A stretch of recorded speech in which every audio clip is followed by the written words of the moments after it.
Today we will going to discuss very important issue for UPSC pre-mains interview. That is the basic concepts of national income. A number of students always confused regarding this basic concepts of national income. National income.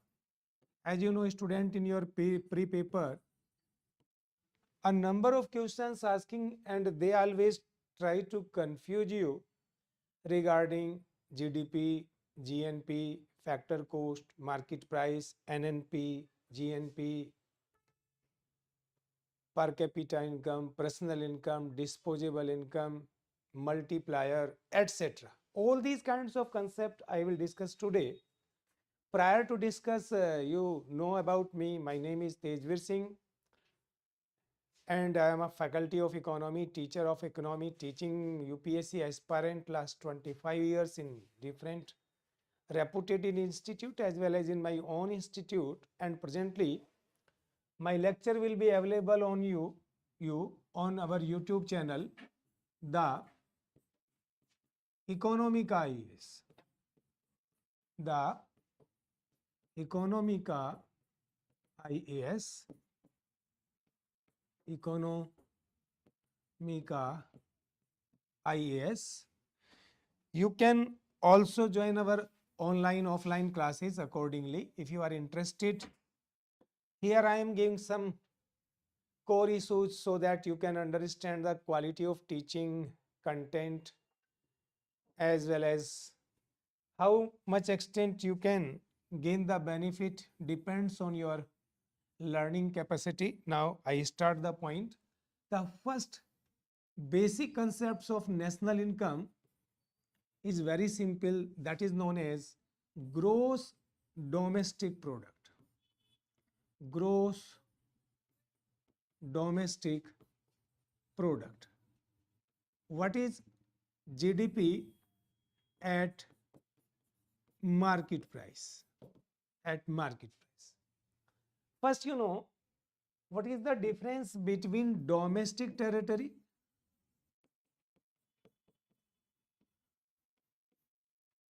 and national territory. National territory. There are the two kinds of territory, domestic and national. What is the meaning of domestic territory and what is the meaning of national territory? If you are clear about that one, you can understand easily the difference between GDP, GNP, etc., which is a difficult task to clarify. First, you know, understand, student, this domestic territory means geographical area. It doesn't mean only physical boundary of a country.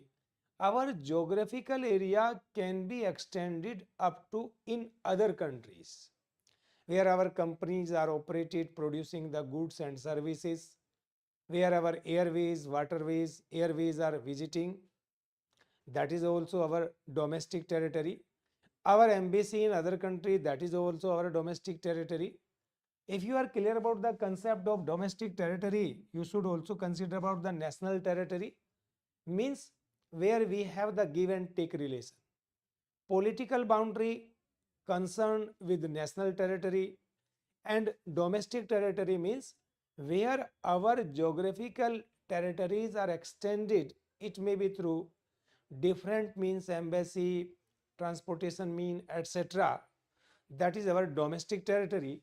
If you are clear about the two words, that is domestic territory and national territory, now you can easily understand the meaning of gross domestic product, and it is simply define total final goods or commodity and services produced within a certain period, that is generally a financial year in case of India, 1st April to 31st March, and within the domestic territory, if you multiply it with prevailing market price and sum these goods and services, the sum is known as gross domestic product at market price, where we represent this GDP at MP means gross domestic product at market price, domestic product at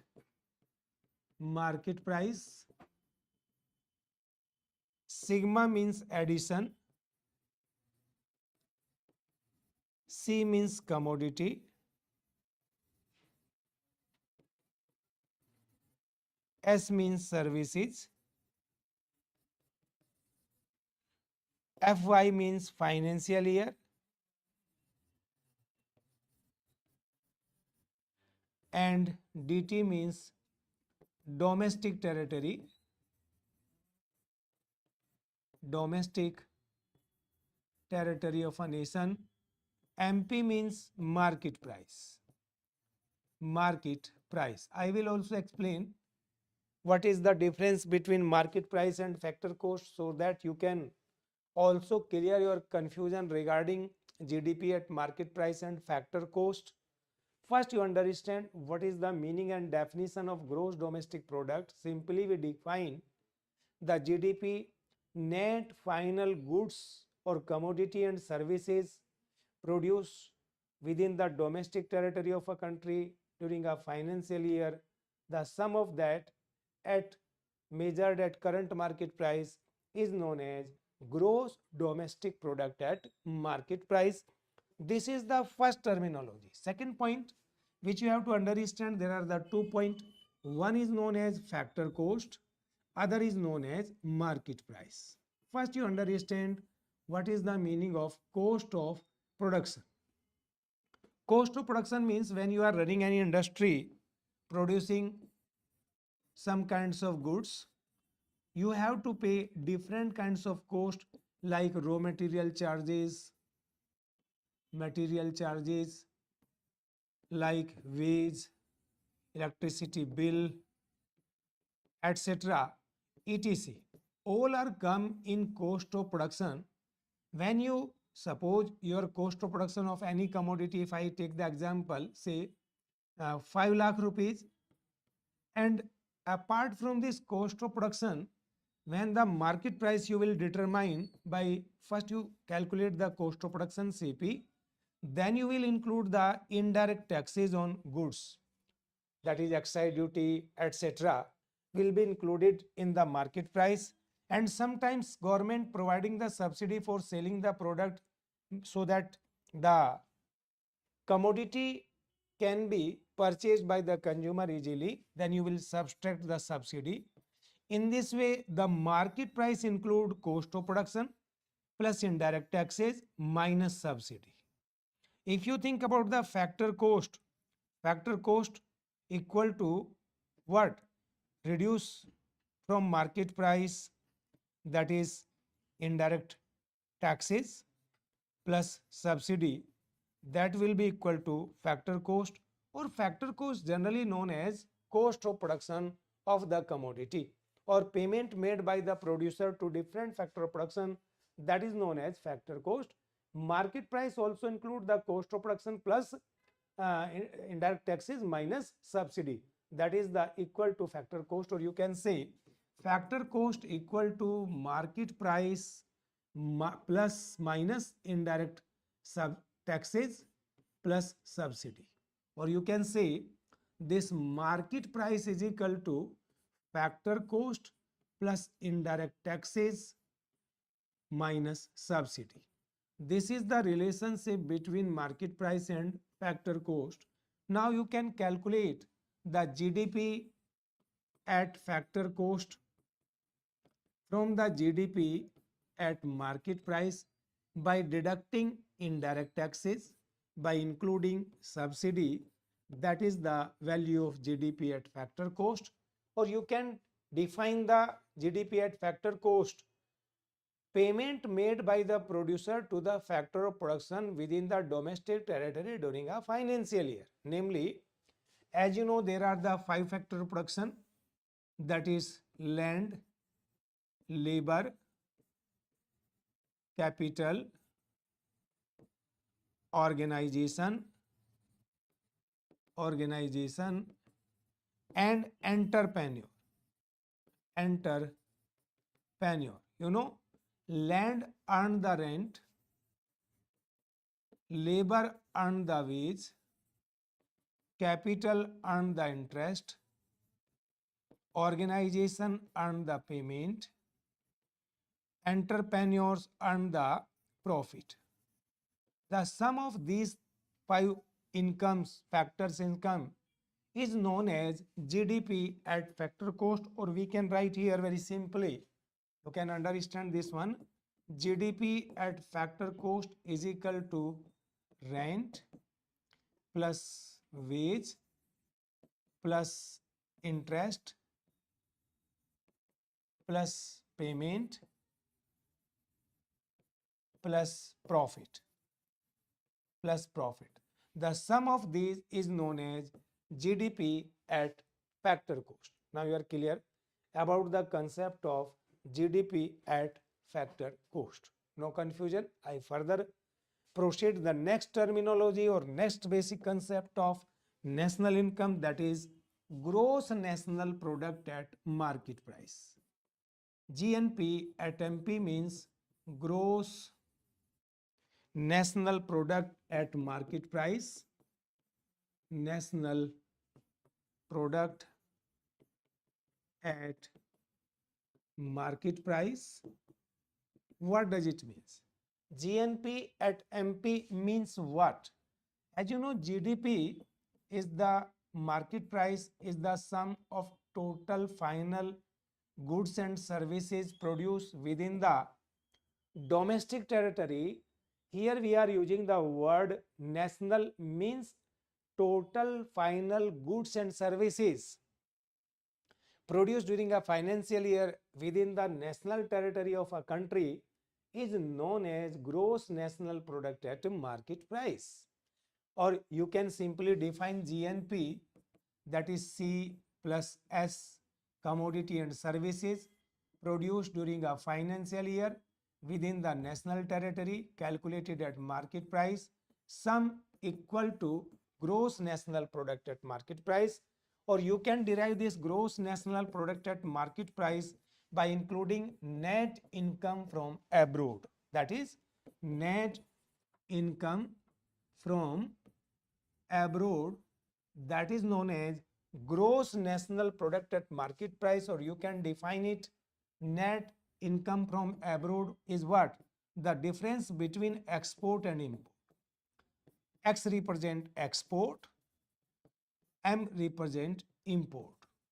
The difference between export and import is known as net income from abroad, that is what? GNP at market price, gross national product at market price. Now you are clear about the concept, what is GNP, what is GDP. Similarly, you can calculate GNP at factor cost. GNP at factor cost from the GNP at market price by deducting indirect taxes. If we deduct indirect taxes and we include, that is the subsidy, will be equal to gross national product at factor cost. Why are we including subsidy? Because in case of cost of production, subsidies are not included.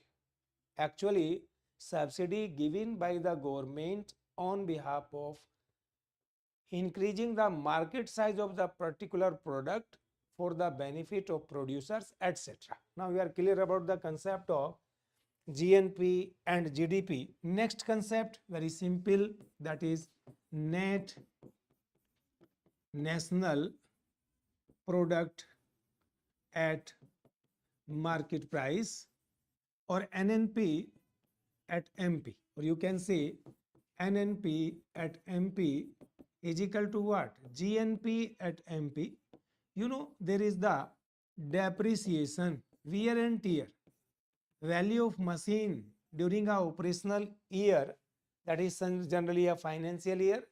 Our old machines, when we are utilizing that one, they are depreciated day by day, their value decay.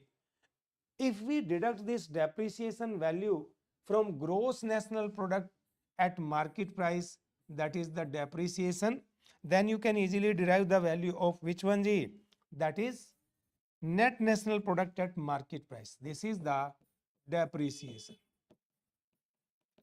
depreciation minus GNP minus depreciation, that is the net national product at market price, NNP at market price. Now the point is clear. What is NNP?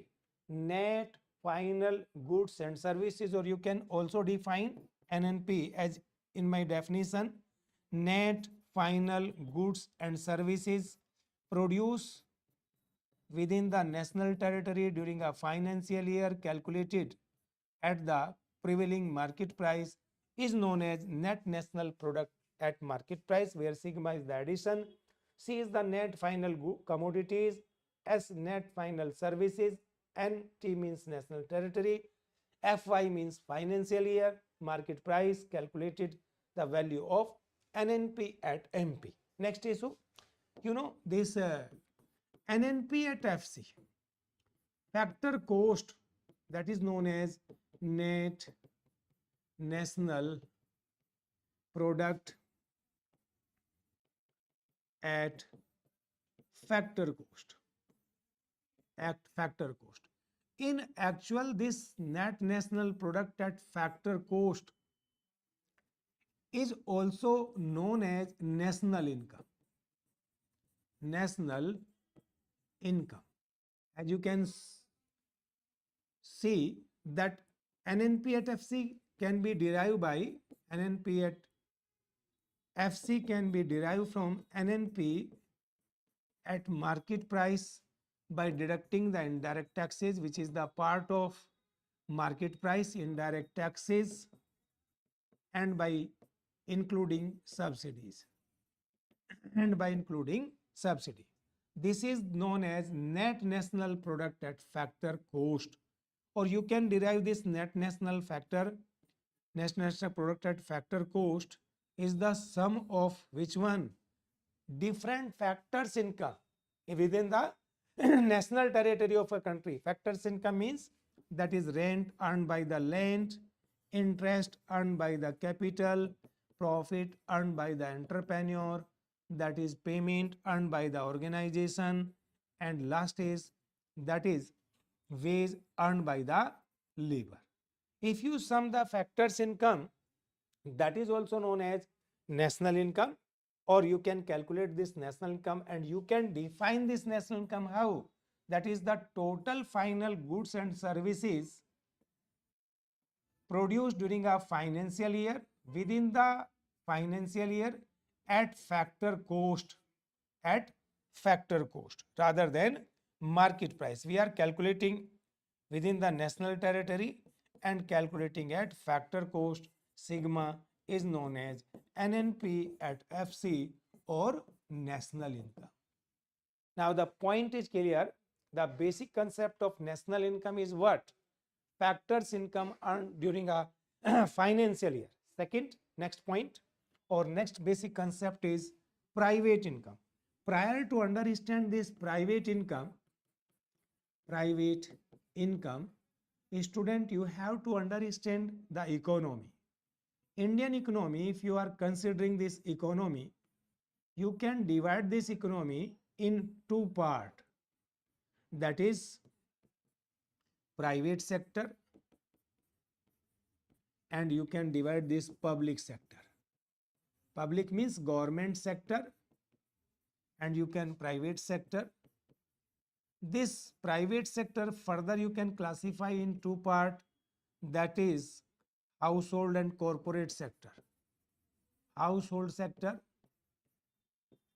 and corporate sector.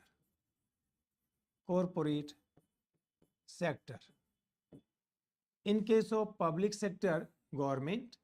When we are talking the private income means total economy income is known as national income. And when we derive the private income means we have to deduct the income of public sector from the national income, then we can derive the private income. You can understand by this table very easily, or we can write down here, that is private income. Private income is equal to national income minus government income you know private sector also earns some income without any productive activity, that is known as transfer payment. We will include in it transfer payment. Transfer payment are those payment which is made by the government to the private sector without any productive activity like gift, grant, etc. That is the part of private income. Sometime private sector giving the loan to the government and they earn the interest, that is also the transfer payment, but we are showing that one separately, that is interest on public debt. Interest on public debt, that is the part of private income, and we will also deduct from this one what is that the sometime private sector, it may be household or private corporate houses, they pay some kinds of fund to the government in the form of social securities contribution.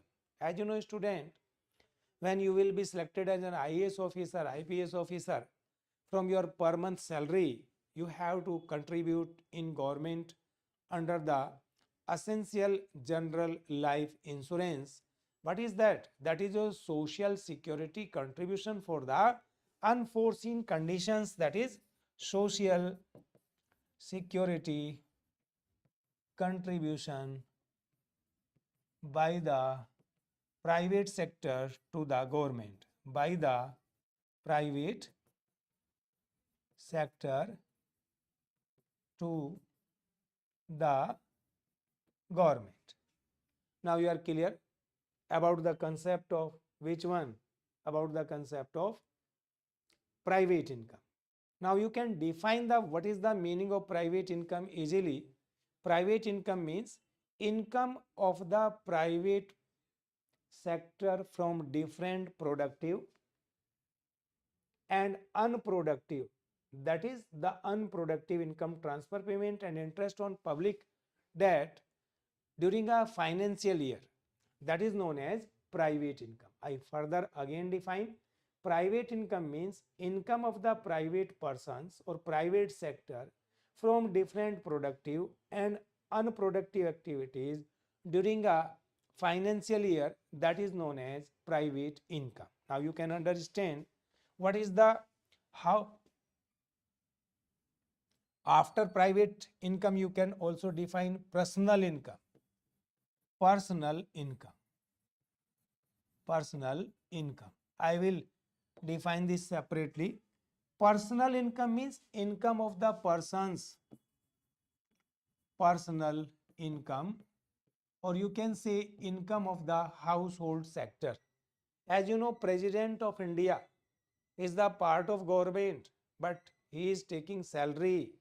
Prime Minister also taking some income from his activity. That is his, because he also running his family. All those expenses made by the Prime Minister or President for the family gain from the government. It means in that case he is the member of household sector. And when we calculate the personal income from private income or national income, we can calculate from both private income. First of all, we will deduct the income of corporate houses, or you can say corporate income, corporate profit taxes minus corporate profit taxes minus corporate profit taxes. You will include the transfer payment made by the private sector to the or corporate sector to the household sector. You should write down here corporate sector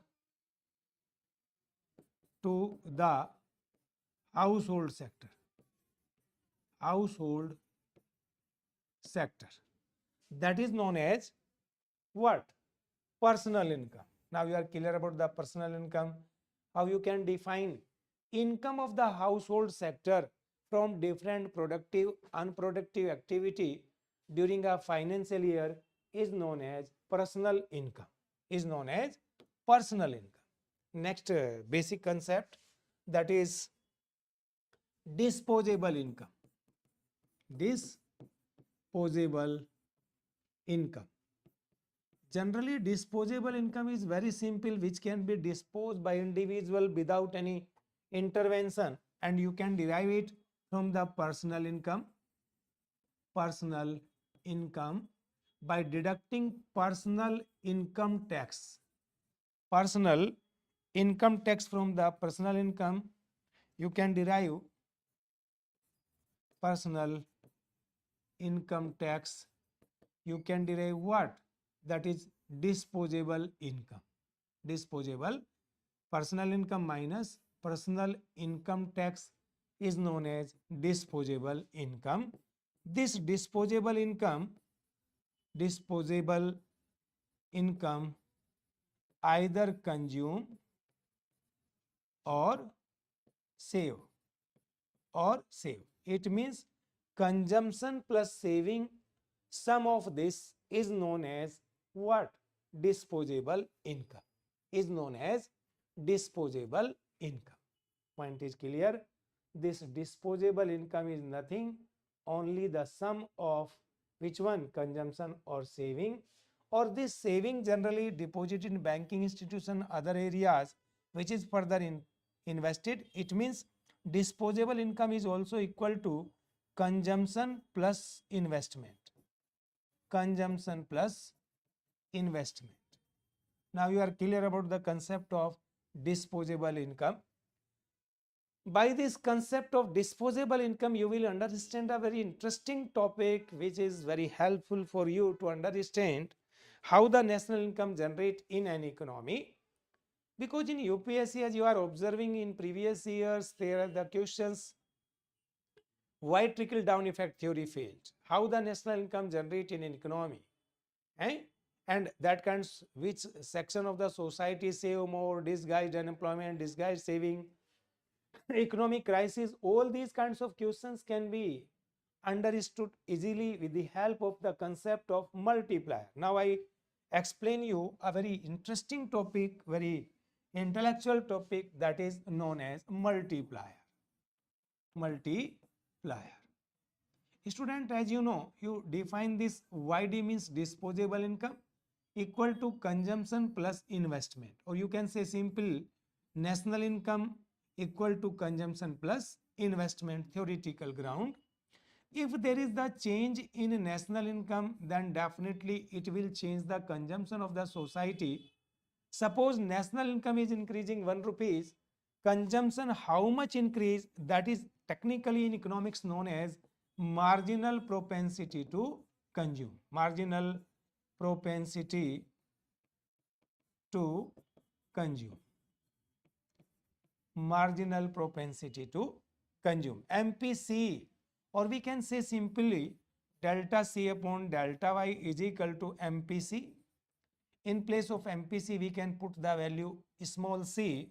In this way, delta C is equal to C into delta Y.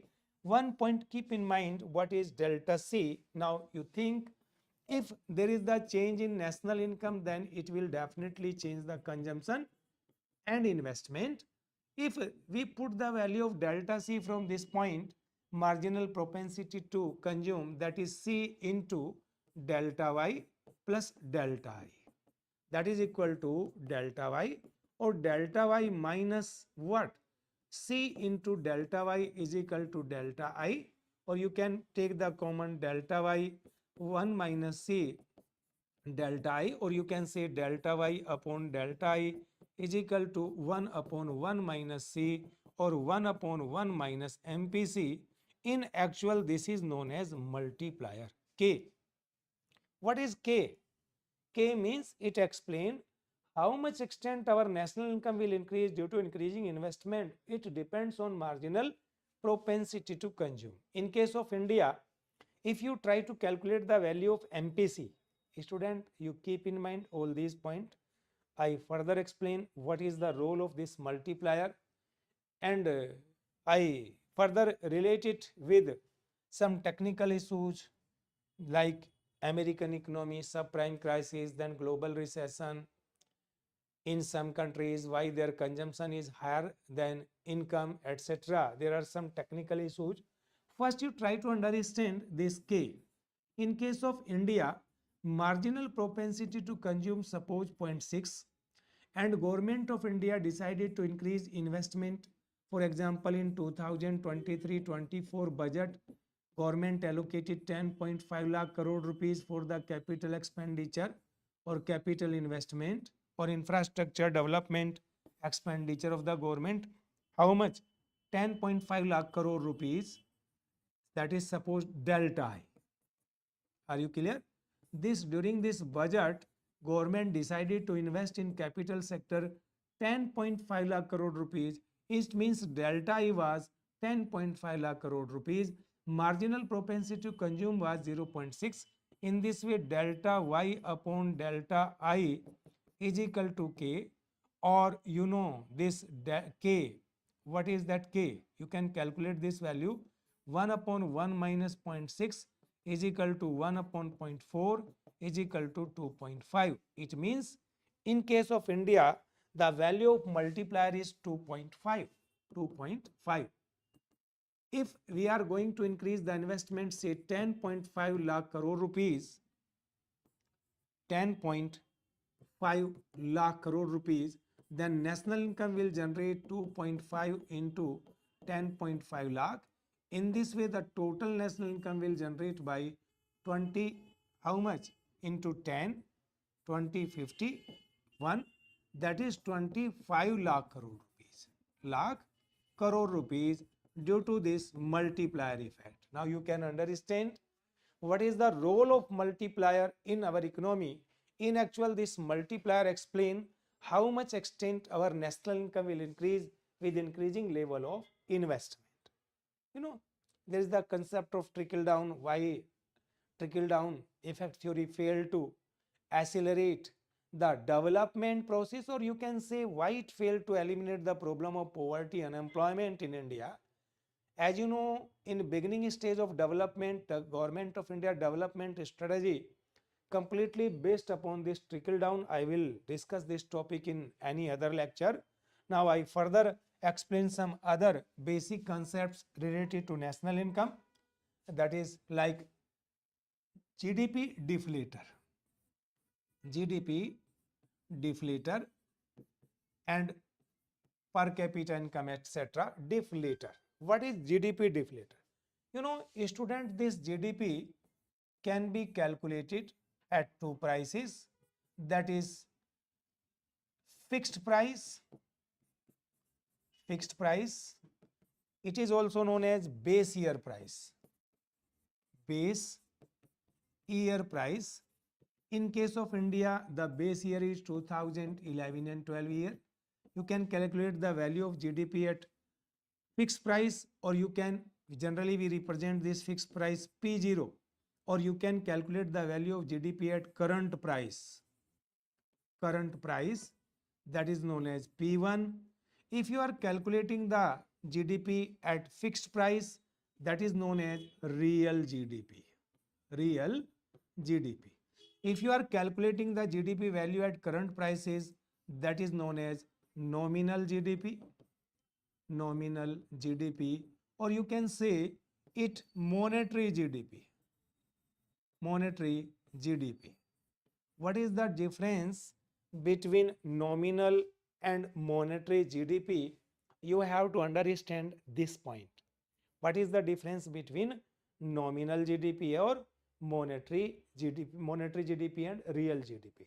Monetary GDP include both factor, price rise as well as increasing output. If our GDP, real GDP is increasing, it can increase because of two: increasing price when output is constant, price is constant, output is increasing. Third possibility, when price is increasing, output also increasing. It means this GDP, if calculated on the basis of nominal, this possibilities or this possibility. There are the two possibility. And if the real GDP is increasing, it means this is the condition. What does it means? Real GDP, if it is increasing in an economy, it is only because of increasing output of goods and services during a financial year. There is no major role of increasing price, because price is constant as we are taking the base year price. Now you are clear about the two concepts. What is the meaning of real GDP and what is the meaning of nominal GDP? If you are clear about these two concepts, you can calculate the concept of GDP deflator very easily. Deflator. GDP deflator in actual is the ratio of real GDP upon nominal GDP upon nominal GDP into 100.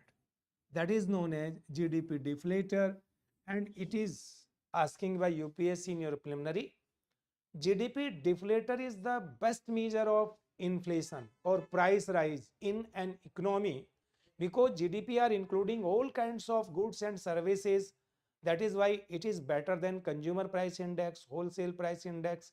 It may be urban, rural, combined, etc.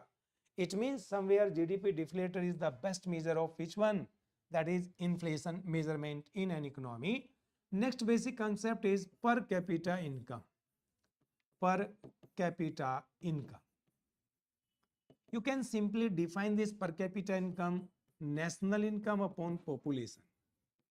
National income upon population.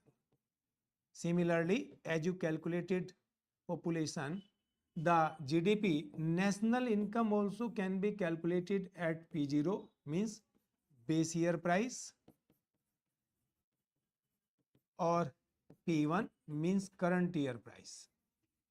Current year price. If the GDP is calculated on the base year price, that is known as P0, real national income. Real, if the national income calculated base year price, real national income. And if it is calculated at current price P1, that is known as nominal national income. Nominal national income. Now the student, you are clear about the some basic concept. I will further discuss all these in coming